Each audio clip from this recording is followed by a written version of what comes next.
ओम अज्ञानतिमिरन्धस्य ज्ञानाञ्जनशलाखया चक्षुरुन्मीलितं येन तस्मै श्रीगुरवे नमः। नमो ओं विष्णुपदाय कृष्णप्रेष्ठाय भूतले श्रीमते भक्तिवेदान्तस्वामिन् इति नामिने। नमस्ते सरस्वते देवे गौरवाणी प्रचारिणे निर्विशेषशून्यवादी पाश्चात्यदेशतारिणे। जय श्री कृष्ण चैतन्य प्रभु नित्यानंद श्री अद्वैत गदाधर श्रीवासदि गौरभक्तवृंदा। हरे कृष्णा कृष्ण कृष्णा हरे हरे, हरे राम राम राम हरे हरे। हरे कृष्णा। ध्रुव महाराज बड़ी सुंदर प्रार्थनाएं भगवान से करते हैं। जब ध्रुव महाराज ने भगवान को साक्षात अपने सामने खड़ा हुआ देखा तो उन्होंने भाव विभोर होकर के उनके सारे अंग प्रफुल्लित हो गए हैं, उनके शरीर के ऊपर रोंगटे खड़े हो गए हैं और वो भगवान को प्रणाम करते हैं।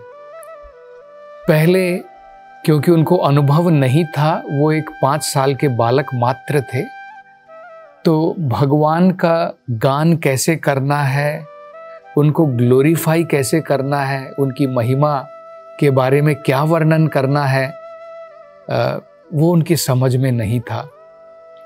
तो जब भगवान ने देखा कि इस प्रकार की परिस्थिति में महाराज ध्रुव हैं, तो बड़ी ही कृपा के साथ में भगवान ने अपने शंख के द्वारा उनको आशीर्वाद प्रदान किया।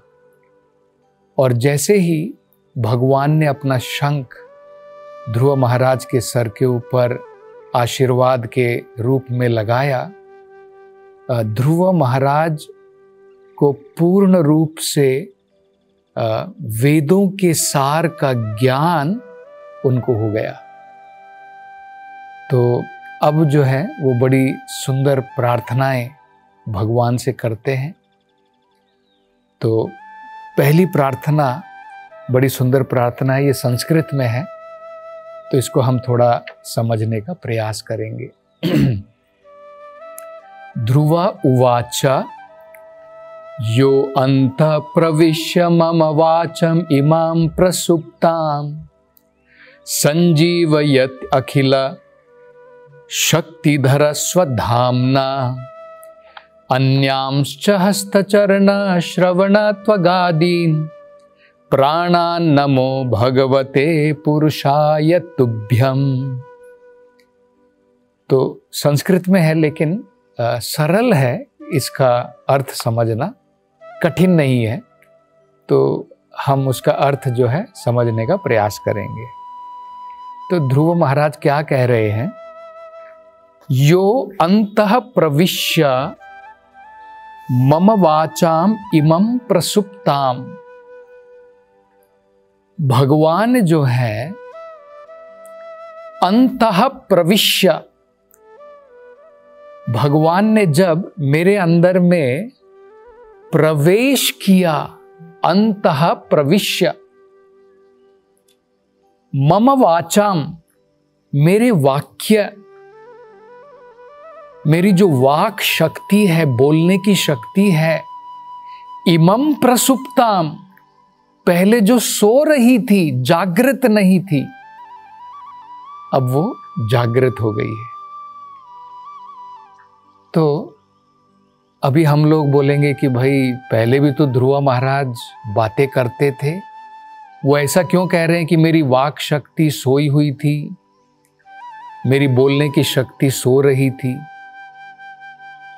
क्योंकि देखिए, जब तक हम भौतिक स्तर पर होते हैं, हम कार्य जरूर कर रहे हैं इन इंद्रियों के साथ में, हम बोल रहे हैं, लेकिन इनका कोई मतलब नहीं है, इनका कोई अर्थ नहीं है। ये सब बिल्कुल उस प्रकार से है जैसे मानो एक मृत शरीर की क्रियाएं हों। अब मृत शरीर जो होता है, मरा हुआ शरीर जो होता है, उसकी क्रिया, उसका कुछ अर्थ नहीं होता है, उसका कोई मतलब नहीं होता है। इसी प्रकार से भौतिक अवस्था में जब हमारी इंद्रियां अनेकों प्रकार के कर्म करती हैं, वो फिर भी बताया जाता है कि वो सोई हुई है, जागृत नहीं है।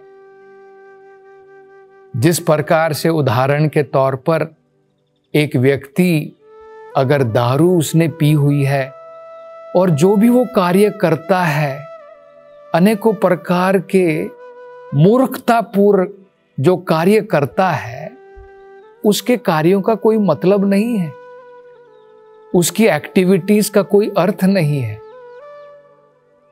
तो ध्रुव महाराज कह रहे हैं कि इससे पहले कि मैं आत्म साक्षात्कार को प्राप्त हुआ, इससे पहले कि आपका आशीर्वाद प्राप्त हुआ, वो कहते हैं कि मेरी सारी इंद्रियां सो रही थी और खासकर मेरी वाक शक्ति वो सुसुप्त थी। तो क्या कह रहे हैं? यो अंत प्रविश्य मम वाचम इमं प्रसुप्ताम। प्रसुप्ताम, सुप्त का मतलब होता है सोना, प्रसुप्त का मतलब होता है पूर्ण रूप से सोई हुई थी, इनएक्टिव थी। मटेरियल भौतिक स्तर पर एक्टिव होकर के भी इनएक्टिव थी, क्योंकि उसका कोई अर्थ नहीं है, मीनिंगलेस एक्टिविटी है। इसलिए उसे कहा जाता है सोई हुई थी, मेरी सारी इंद्रियां सोई हुई थी। तो वो क्या कह रहे हैं आगे? संजीवयति अखिल शक्ति धर स्वधामना। लेकिन जब आपने प्रवेश कर लिया है, तब उसके बाद में क्या हुआ है? संजीवयति, जैसे आपने रामायण में सुना होगा, संजीवनी बूटी के द्वारा हनुमान जी ने जो लक्ष्मण जो सोए हुए थे, मूर्छित अवस्था में थे, वो जागृत हो गए।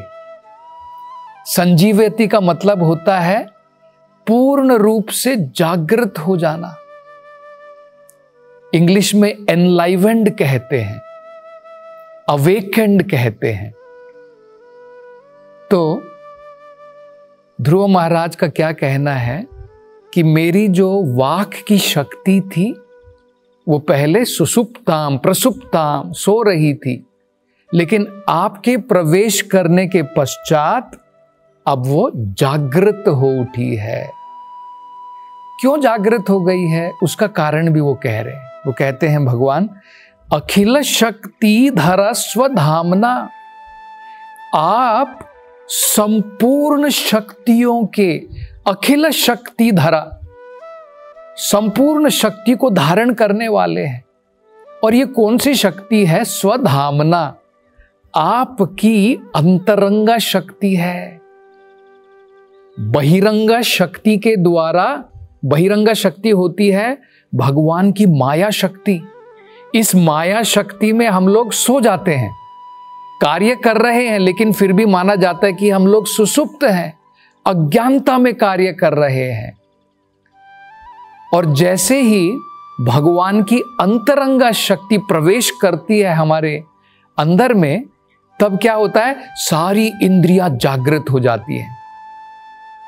तो पहले उसके इंद्रियों के कार्य अलग अलग प्रकार के होते हैं।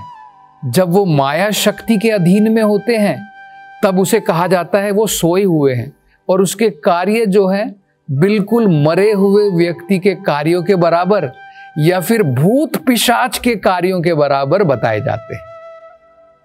और जब भगवान की अंतरंग शक्ति प्रवेश कर जाती है हमारे जीवन के अंदर में, तब क्या होता है, जिसे भक्ति शक्ति भी कहते हैं। अंतरंग शक्ति श्रीमती राधा रानी या भगवान की जो भक्ति की शक्ति होती है, दिव्य शक्ति जिसे कहते हैं, जब उसका प्रवेश होता है भगवान की कृपा के द्वारा, तो हमारी सारी इंद्रियां जागृत हो जाएंगी।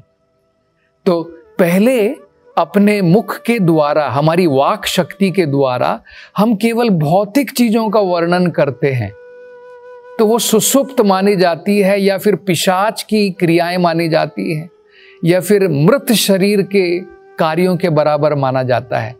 लेकिन जब भगवान की अंतरंगा शक्ति के द्वारा हमारी वाक शक्ति जागृत हो जाती है, तब जो है उसके कार्य बिल्कुल अलग हो जाते हैं। जैसे यहां पर ध्रुव महाराज कह रहे हैं कि मेरी वाक शक्ति सोई हुई थी, अब आपने अंदर में प्रवेश किया, इसके कारण भगवान ये जागृत हो गई है। क्यों जागृत हो गई है? ये आपकी अंतरंगा शक्ति के प्रभाव के कारण है। फिर क्या कहते हैं? अन्यांश्च हस्त चरण श्रवणात्वगादीन प्राणान नमो भगवते पुरुषाय तुभ्यम। वो कहते हैं केवल भगवान ऐसा नहीं है कि मेरी वाक शक्ति सो रही थी और मेरे हाथ जागृत थे और मेरे पांव भी जागृत थे, मेरी जिह्वा भी जागृत थी, मेरे कान भी जागृत थे। वो कहते कि सब सो रहे थे।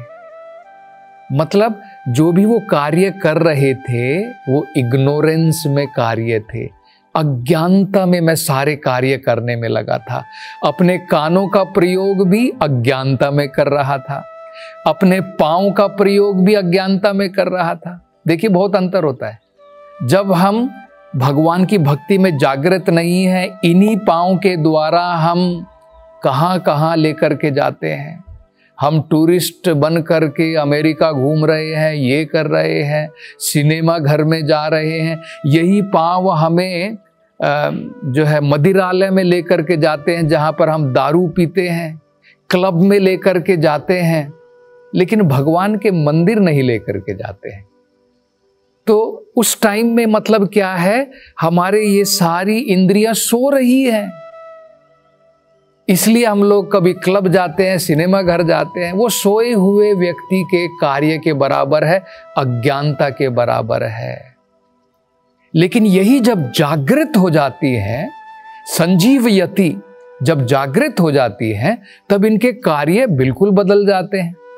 पहले जीभ का हम जो है प्रयोग करते हैं, वाक शक्ति का प्रयोग करते हैं अनेकों प्रकार के पॉलिटिकल, राजनीति के मैटर, जहां पर भी बैठ गए वहां पर बैठ करके हम लोग जो है भारत में ये चल रहा है, ये राज्य की सरकार इस प्रकार की है, कांग्रेस आ गई है, बीजेपी आ गई है, ये हो गया है, या फिर हम लोग जो है सभी प्रकार के भौतिक विषयों पर ही चर्चा करते हैं।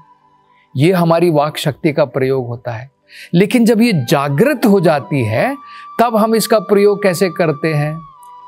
वैकुंठ गुणानुवर्णने, हम भगवान के गुणों का वर्णन के लिए इसका प्रयोग करते हैं। देखिए अम्बरीश महाराज के बारे में भी यही बताया जाता है।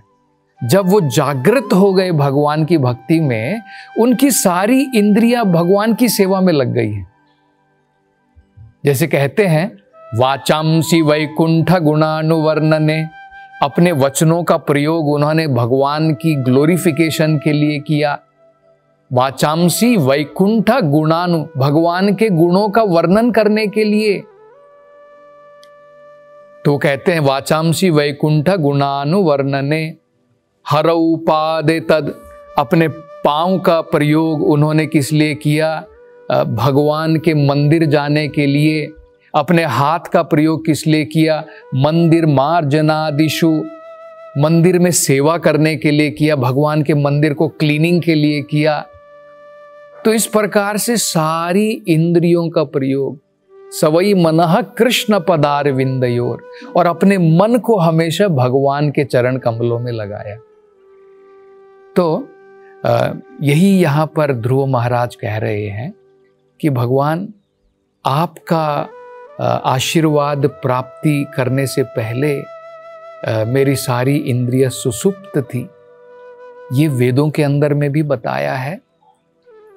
वो कहते हैं वेदों में, उपनिषद में कहा गया है, निबोधा जागृता उत्तिष्ठा, मनुष्यों के लिए कहा गया है कि तुम सोए हुए क्यों हो, तुम जागृत हो जाओ।